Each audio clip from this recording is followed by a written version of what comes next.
তো hello viewers, কেমন আছেন সবাই? আশা করি ভালো আছেন। আবারও আপনাদের সামনে নতুন একটা প্রোডাক্ট নিয়ে চলে এসেছি, যেটা হলো মোটোম্যাক্সের গ্লাস ক্লিনার। এটা কার এবং বাইকের জন্য ব্যবহার করা যেতে পারে। আর আমার চ্যানেলে যারা নতুন আছেন তাদেরকে বলছি চ্যানেলটিকে সাবস্ক্রাইব করে রাখবেন।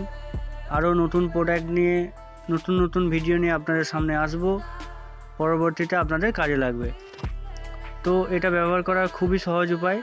আপনার লুকিং গ্লাসটাতে ছোপ দাগ হয়ে আছে বা ফিঙ্গারপ্রিন্টের দাগ হয়ে আছে, বা অনেক দিন গাড়ি না বার করার সময় খুবই একটা অপরিষ্কার হয়ে থাকে। তো এই ফোম স্প্রেটাকে ভালো করে স্প্রে করে দেবেন লুকিং গ্লাসে, তারপর ভালো করে কাপড় দিয়ে মুছে দেবেন, দেখবেন গ্লাসটা চকচক করছে। আর ভিডিওটা ভালো লাগলে লাইক করবেন, শেয়ার করবেন, চ্যানেলটিকে সাবস্ক্রাইব করে রাখবেন। আর ভিডিওটা পুরো দেখার জন্য অসংখ্য ধন্যবাদ।